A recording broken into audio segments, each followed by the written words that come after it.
네, 반갑습니다, 여러분. 오늘은 에스더 3장 살펴보도록 하겠습니다. 여러분 이렇게 조금 살면서 처음에는 그렇게 큰 문제처럼 느껴지지 않았는데 점점 이게 막 스노우볼처럼 굴러가면서 커져 버려. 그래서 어느 순간에는 내가 도저히 감당할 수 없는 그런 규모의 문제가 되는 것들을 경험해 본 적 혹시 있으신가요? 저도 많진 않지만 종종 그랬던 적들이 있습니다. 그리고 그런 문제들은 보통 둘 중에 하나였던 것 같아요. 제가 죄를 지어서 제 죄 때문에 그런 문제들이 발생하거나, 뭐 예를 들면은 그냥 엄마한테 뭐 거짓말을 해요. 되게 사소한 거짓말이었는데 엄마가 이제 그걸 되게 심각하게 들으신 거예요. 그래서 이제 그걸 이제 아, 그 얘기만 안 했으면은 그렇게까지 생각하지 않았을 거고, 그렇게까지 혼날 일도 아니었을 텐데 그 얘기를 잘못해가지고 순간에 왜 그런 거 있잖아요. 그 순간만 이제 나를 이제 지키고 싶은. 그래서 어렸을 때 이제 그런 식으로 이제 거짓말을 했다가 너무 이제 일이 커져 버려서 나중에 수습하기가 너무 힘들어지는. 감사하게도 이제 그런 순간에는 은혜로 잘 수습이 되긴 하지만, 그래도 수습되기 전까지는 와, 이건 내가 할 수 없는 적이다 하면서 조마조마했던 기억들이 있거든요. 혹은 반대로 다른 사람이 죄를 지었을 때 그 죄가 점점 커져가는 거죠. 저 사람은 왜 마음을 저렇게 먹지? 저 사람은 왜 이 문제를 해결하지 않지? 왜 자꾸 다른 뭐 거짓말이라고 하면은 거짓말을 계속해서 반복하는 거지? 저건 좋지 않을 텐데 라는 생각들을 이제 하게끔 하는, 다른 사람의 죄의 문제가 점점 커져가는 이런 스노우볼들을 여러분도 아마 경험해 본 적이 있을 것 같습니다. 없다면은 여러분 살면서 아마 한 번, 두 번 정도는 보게 되실 거라 생각을 해요. 오늘 본문도 그와 관련된 이야기들이 등장을 합니다. 하만이라는 사람이 등장을 해요. 근데 이 하만은 왕이 총애를 받는 사람이었습니다. 그래서 왕이 하만을 고위직에도 임명할 뿐만 아니라 모든 사람들에게 하만을 향해서 절할 것도 명령을 합니다. 그러니까 모든 사람들은 하만을 존귀하게 대해줘야 돼요. 근데 성경의 이유가 정확하게 드러나진 않지만, 모르드게라고 하는 이 에스더의 사촌 오빠일 것 같아요. 아무래도 에스더를 키웠으니까. 에스더를 가리켜서 이제 삼촌의 딸이라고 하거든요. 그러면 삼촌의 딸이면 나의 사촌이잖아요. 그래서 모르드게가 이제 하만에게 유일하게 절하는 것을 거부합니다. 이거는 아마도 하만 개인에 대한 뭐 어떤 그런 모르드게의 어떤 해석, 감정, 이해 이런 것들이 곁들여진 것 같은데, 어쨌든 하만이 모르드게에게 절을 하지 않는다는 거는 왕의 명령에 불복하는 거잖아요.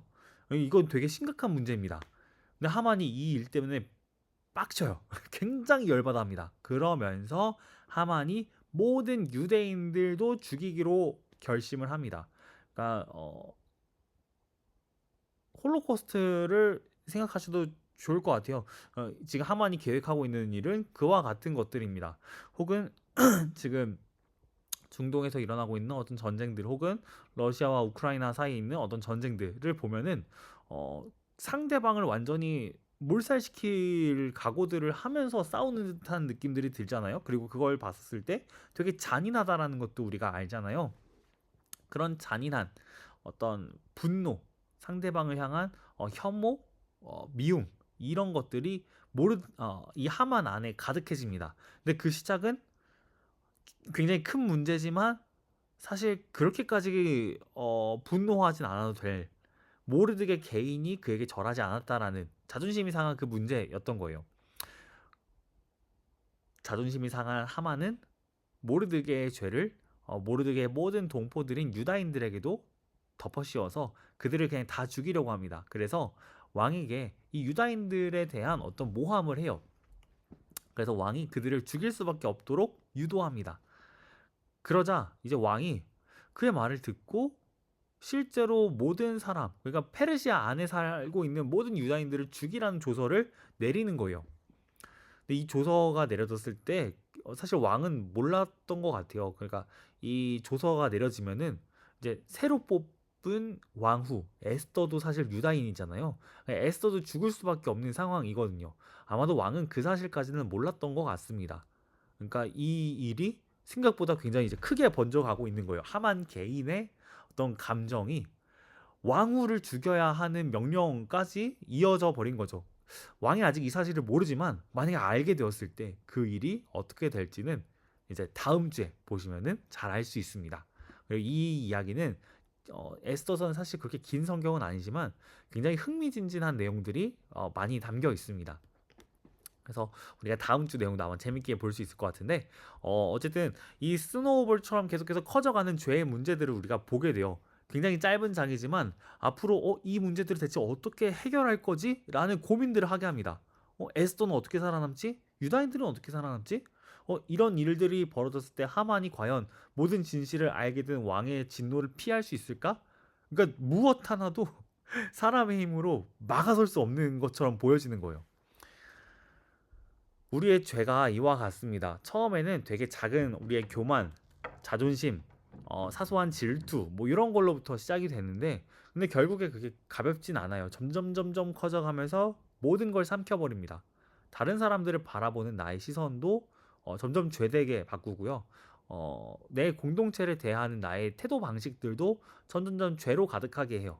처음에는 그냥 사소한 하나에 대해서 불만을 가졌다면은 점점점 모든 것들이 불만스럽게 느껴지는 거죠. 뭐 예를 들면은 갑자기 그냥 예시로 드는 건데 중등부 예배실에 딱 들어왔어. 근데 뭐 이렇게 의자 좌석 색깔이 마음에 안 들어. 사실 그렇게 좋은 마음이라고 생각하진 않아요. 이건 그 사람의 마음에 좀 문제가 있는 건데 어쨌든 지금 문제로부터 시작을 하니까 그 중등부 의자 색깔이 왜 빨간색이야? 뭐야 이 빨간색은 대체 뭐지? 좀 약간 이 색깔은 뭔가 강렬한 그 느낌이 썩 그렇게 내 감정선하고 맞지 않네? 라는 진짜 말도 안 되는 이야기들을 막 한다고 생각을 해요. 그러다 보면은 괜히 하나하나가 다 거슬리기 시작해요. 뭐야 이 색깔만 안 드는 게 아니야? 저것도 마음에 안 드네? 이 색깔도 마음에 안 드네? 뭐야 왜 우리 문은 이렇게 고정이 잘 안 되지? 뭐야 왜 저기 PPT 화면이 왜 이렇게 색감이 왜 저러지? 뭐 이렇게 선명도가 목상이 왜 저렇게 생겼지? 뭐 이런 거 하나하나를 다 이제 불만을 갖게 됩니다. 예배 시간은 왜 이렇게 길지? 설교는 왜 이렇게 길지? 뭐 이런 생각들을 하게 돼요. 우리의 마음 가운데 죄의 자리를 내어주는 순간 죄가 우리를 지배하는 모든 영역에서 우리를 지배하는 것들을 보게 됩니다. 그래서 되게 유명한 신학자 중에 존 오웬이라는 신학자가 있습니다. 이분이 쓰신 이제 죄죽임이라는 책이 있는데 이 책에서 죄를 꼭 죽이라고 말해요. 그렇지 않으면은 죄가 우리를 죽일 것이다라고 아주 의미심장한 이야기를 던졌습니다. 물론 우리의 죄는 예수님께서 다 이미 끝을 내셨기 때문에 우리는 사실 죄로 인해 내가 죽을까 하는 두려움을 갖진 않아도 되지만 그럼에도 불구하고 죄가 그만큼 우리 가운데 영향력을 발휘한다는 사실을 우리가 또 기억하면 좋을 것 같습니다. 그래서 어, 사실 이 죄가 스노우볼처럼 문제를 만들어갈 때 해결이 안 되니까 이걸 대체 어떻게 내가 감당해야 될지 전전긍긍하는 경우들이 있잖아요. 그럴 때 우리가 예수님을 좀 더 바라보고 예수님을 신뢰했으면 좋겠습니다. 그러니까 하만이 유다인들을 죽이려고 왕에게 이제 어떤 모함을 했던 것처럼 사탄도 계속해서 우리를 하나님으로부터 끊어내기 위해 참소합니다. 그러니까 제가 어떤 죄를 지었는지를 하나하나 다 이야기를 해요. 매일매일. 근데 우리의 경우 유다인들하고 조금 달라요. 유대인들은 죄가 없는 상태에서 죽음의 조서를 받은 거잖아요. 근데 우리는 진짜 죄를 지었기 때문에 그 참소가 사실 틀린 말은 아니에요. 그러니까 우리는 이걸 피할 수 없다라는 거예요. 점점 커져가는 그 죄의 문제 어떻게 피할 건데? 전 어떻게 피하지?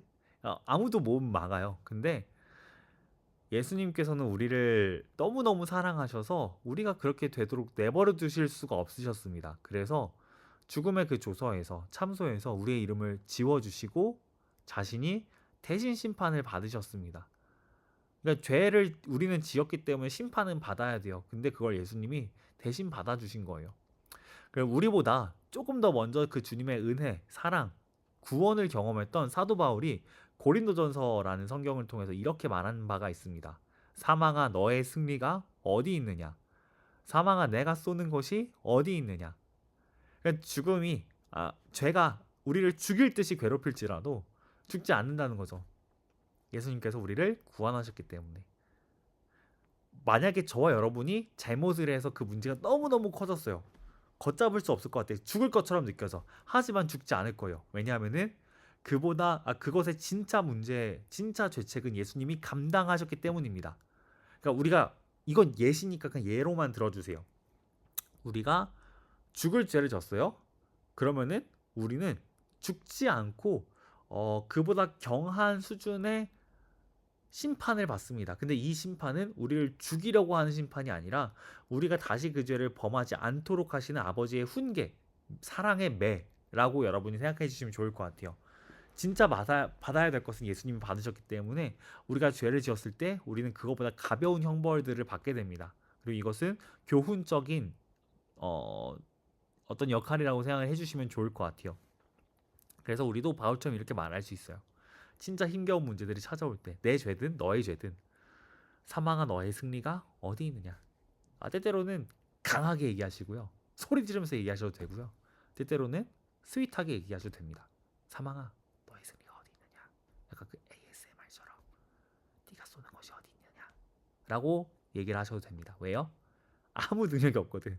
여러분을 조롱하고 여러분을 괴롭히는 이 사망은 오히려 예수님 앞에 패배했기 때문에 여러분은 그 앞에서 얼마든지 그것들을 조롱할 수 있습니다. 여러분은 그것으로부터 얼마든지 자유로울 수 있습니다. 그렇기 때문에 그냥 아무렇게나 대하세요. 그것은 여러분에게 아무 영향력이 없습니다. 저도 이 사실을 더욱더 신뢰해야 하겠죠. 이 사실을 신뢰할 수 있는 유일한 비결은 예수님이 나를 진짜 사랑하신다는 그 믿음에서 비롯됩니다. 우리가 이렇게 큰 사랑을 받고 있다는 것을 잊지 않으셨으면 좋겠어요. 내가 지은 죄의 문제가 너무너무 커서 나조차도 걷잡을 수 없을 정도로 버겁게 느껴진다 한들 예수님의 사랑은 그보다 훨씬 크고 무거우며 중요합니다. 예수님의 사랑은 훨씬 더 강력합니다. 그렇기 때문에 그 예수님의 사랑에 기대었으면 좋겠습니다. 네, 우리 나눔 질문입니다. 내 안에서 작게 시작했지만 점점 커져가는 죄의 문제가 있나요? 두 번째입니다. 반대로 다른 사람의 어떤 커다란 죄가 나를 짓누를 때 예수님이 우리의 구원자가 되신다는 사실이 여러분에게 어떤 소망을 주나요? 여러분에게 또 저에게 큰 소망이라는 것을 우리가 확신했으면 좋겠고요. 또 이렇게 기도하면 좋겠습니다. 점점 커져가면서 우리를 괴롭게 하는 죄의 문제들이 십자가 앞에서 멈추어지길 소망합니다. 이게 진짜 멈춰지기를 여러분 구하셨으면 좋겠고 또 사탄의 참소 앞에서 우리를 구원하실 수밖에 없던 그 진짜 예수님의 진짜 사랑 그거 더 알게 해주세요. 예수님의 사랑 더 알아서 내가 더 이상 이 죄의 문제 앞에 두려워하지 않게 하시고 또 죄를 사랑하지 않게 해주시고 또 내게 죄 짓는 자들을 향하여서도 두려워하지 않고 그들을 미워하지 않고 함께 죄 짓지 않도록 우리의 마음을 지켜주세요 라고 여러분 같이 기도하면 좋겠습니다. 우리 같이 고백하고 마치겠습니다. 나는 내가 생각하는 것보다 더 큰 죄인입니다. 그러나 나는 내가 생각하는 것보다 더 큰 사랑을 받았습니다. 나는 하나님의 사람입니다. 네, 여러분 이번 주 트래킹 너무너무 고생하셨고 다음 주 트래킹을 통해서 또 뵙도록 하겠습니다. 다음 주는 에스더 6장이고 밤에도 주무시지 않고 일하시는 하나님에 대해 살펴보도록 하겠습니다. 감사합니다.